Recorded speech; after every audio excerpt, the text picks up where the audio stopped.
Para pendengar yang kami hormati, selamat berjumpa kembali dengan RBM Reform Broadcasting Ministry. Jadi siaran radio dari Sekolah Tinggi Teologi Reform Injil yang ada di Jakarta, di Jalan Kemang. Dan kami percaya lebih dari 20 tahun ini, kami terus mempersiapkan sebetulnya program-program yang bisa dipakai untuk melengkapi akan anak-anak Tuhan untuk kehidupannya diperkenan Tuhan. Dan kali ini kita masih terus di dalam membicarakan topik yang sama dengan tekanan yang berbeda-beda. Bagaimana mengalami kehadiran Allah di dalam keluarga. Coba bayangkan, bagaimana kita tahu bahwa keluarga kita dihadiri oleh Allah. Tuhan mengatakan, sejak kita adalah anak-anaknya, Tuhan tidak pernah meninggalkan kita. Sejak saudara mengimani Dia, percaya kepada Tuhan Yesus sebagai Tuhan dan Juru Selamat saudara, maka kehidupan saudara tidak pernah dibiarkan sendiri. Dalam Roma pasal 8 dikatakan tidak ada yang bisa memisahkan kita dari kasih Allah. Penyakit tidak, musuh tidak, kesulitan tidak, bahkan maut pun tidak. Oleh karena apa? Kasih Allah adalah kehadiran Allah sendiri yang menyertai orang percaya. Immanuel, Allah sudah berjanji menyertai kita. Cuma bagaimana kita mengalami? Jikalau kehadiran itu adalah kehadiran yang kita percayai tetapi kita tidak alami. Nah, ini menjadi suatu kendala. Banyak orang mempercaya tapi belum mengalami. Oleh karena apa? Oleh karena pintu hatinya masih ditutup. Barangkali seperti rumah, dia masih mempunyai 10 kamar, 9 kamar masih belum izinkan Tuhan Yesus masuk di dalamnya. Sehingga area-area dalam hidup yang lain itu masih dikuasai oleh dosa.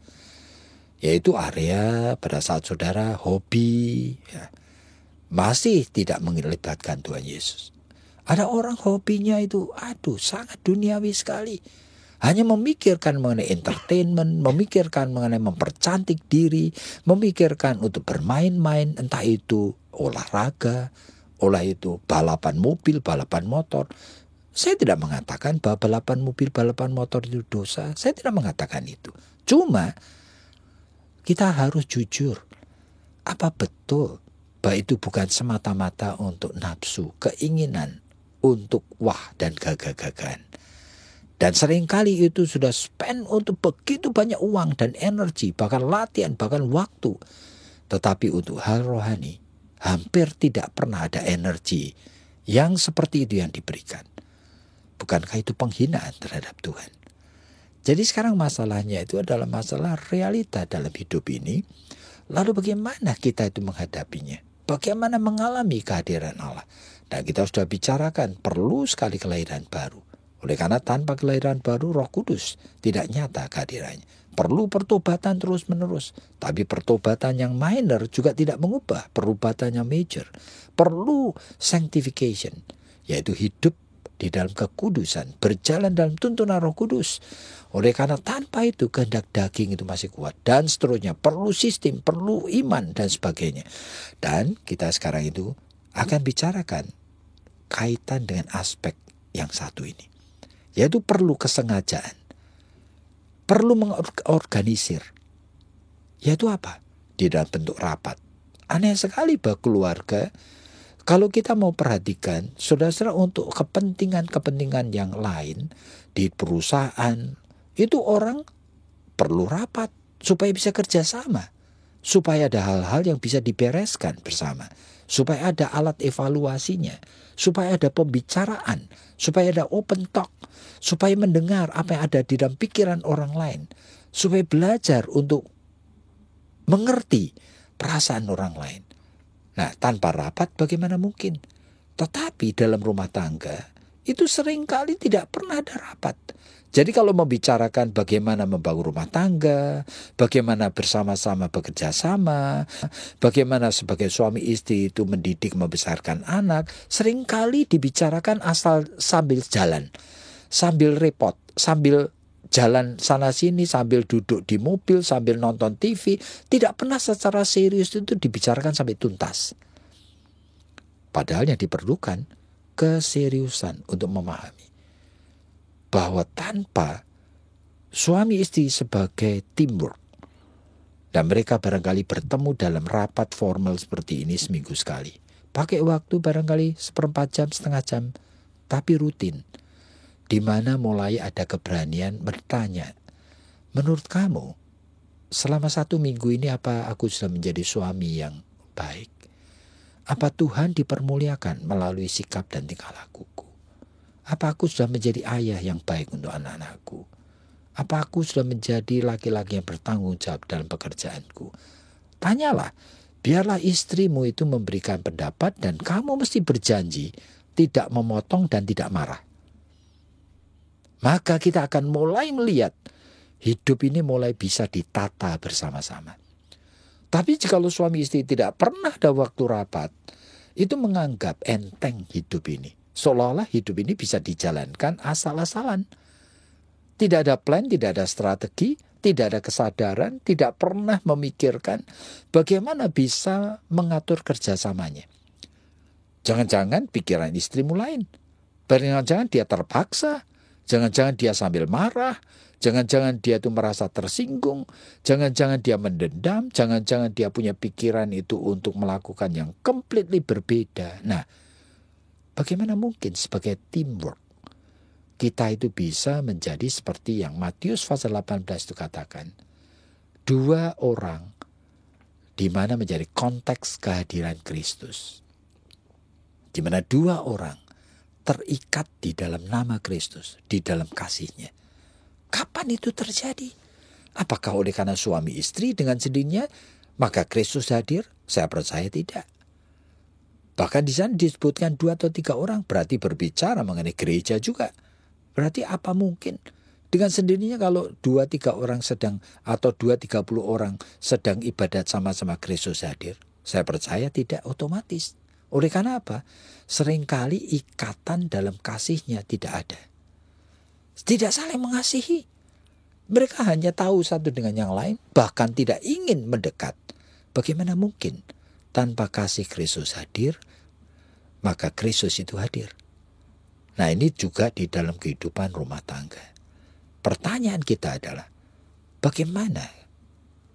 Apa yang harus kita lakukan supaya Allah itu hadir di dalam kehidupan rumah tangga, di dalam keluarga?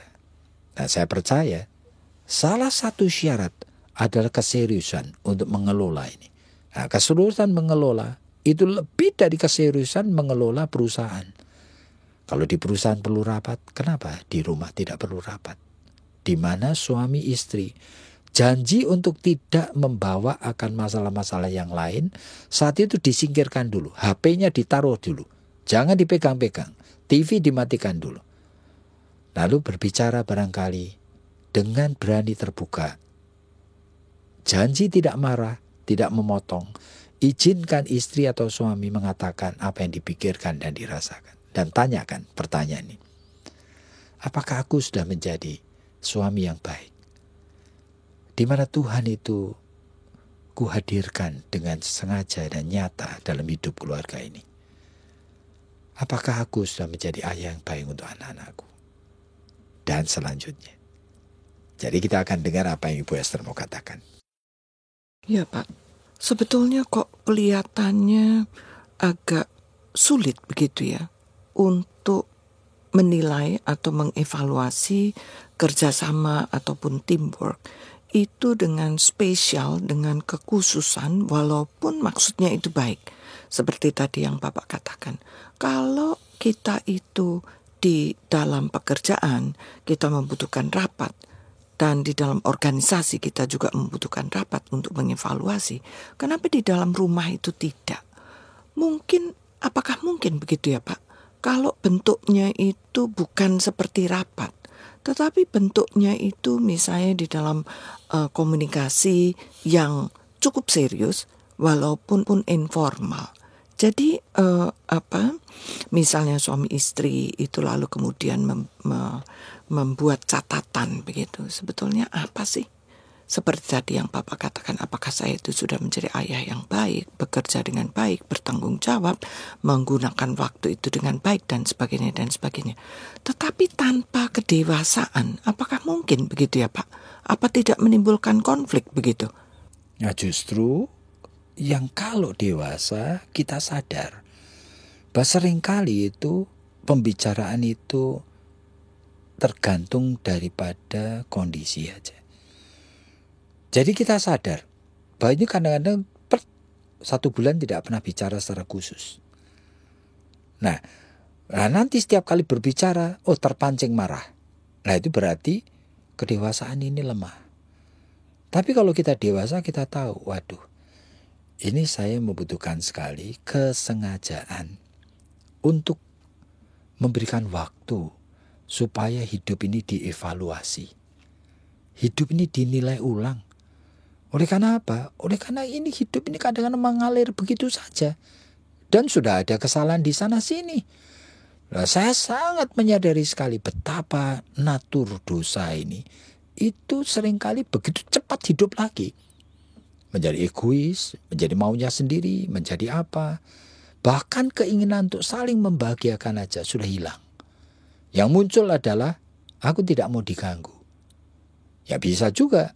Aku tidak mau konflik, tapi egois. Oleh karena apa? Menghindar. Jadi itu kalau tidak ada kesengajaan dan keberanian untuk membiarkan, kita memang pakai waktu untuk mendigest. Mendengar pihak yang lain itu mengatakan apa. Sehingga mulai ada kesengajaan untuk memikirkan, so what? Lalu apa yang harus kita lakukan? Misalnya, untuk menghadapi anak yang pertama. Menghadapi anak yang kedua, yang kadang-kadang kita melihat, waduh, tingkah lakunya sudah mulai begini. Caranya ngomong sudah mulai berbantah, sudah mulai menantang-nantang kepada orang tua.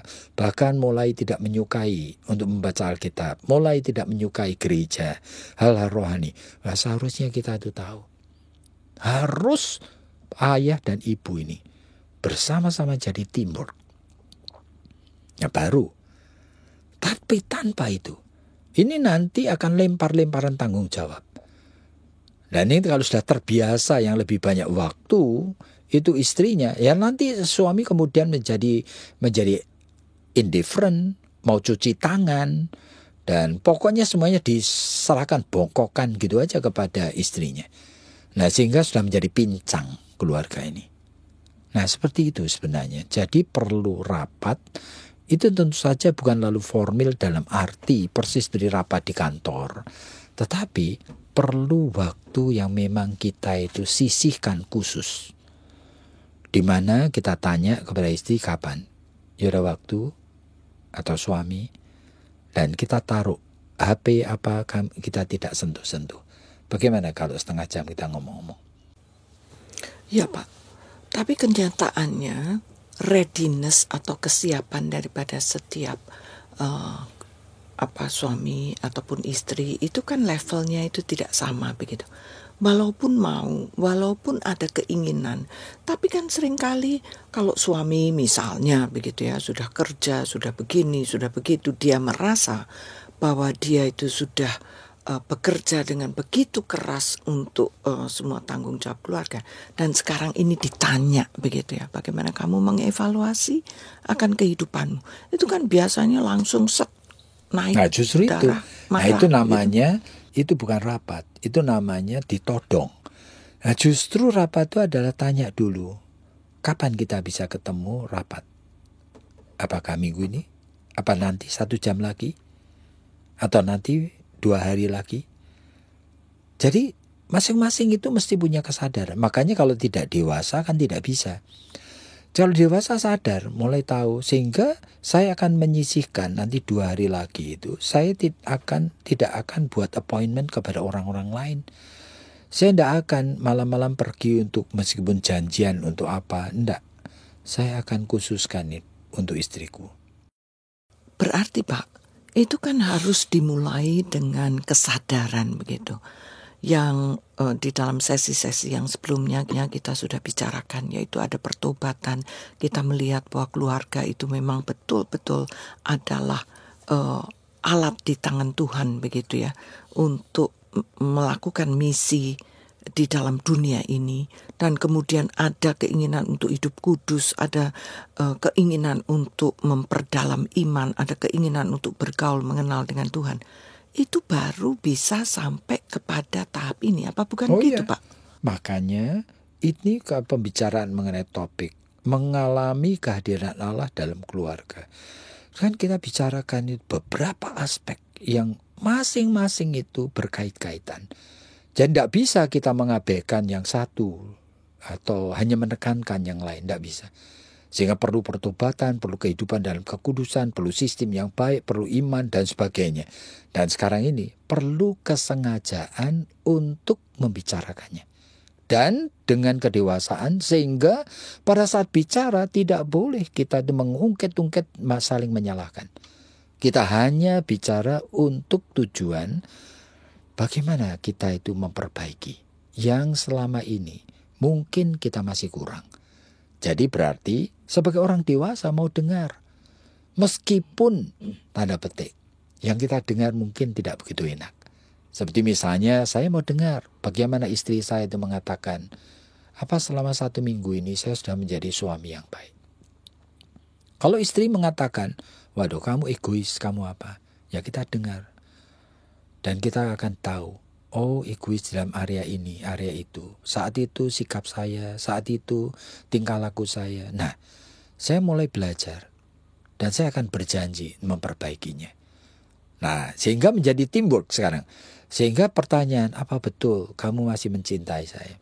Kok nyatanya kalau setiap kali diajak bicara kok ngomongannya kok nyelekit? Kok kalau ngomong pendek-pendek? Nah, saya mulai ngomong dengan Tuhan. Tuhan, saya ternyata tidak bisa menjadi berkat ini bagi istriku. Saya punya watak yang lama hidup lagi. Tolong saya. Saya akan belajar memperbaikinya. Nah, dengan demikian ini teamwork ini mulai terbentuk. Dari 2 orang dewasa yang punya kesadaran bahwa kami menikah dan dinikahkan, disatukan oleh Tuhan. Memang untuk tujuan memuliakan Tuhan. Jadi berarti Pak, bahwa intinya itu adalah kehadiran Tuhan yang kita percaya itu seharusnya sudah dialami lebih dulu. Baru seseorang itu bisa mengevaluasi diri itu dengan jujur dan dengan... Dan orang itu dewasa. Kalau orang tidak dewasa tidak bisa ini.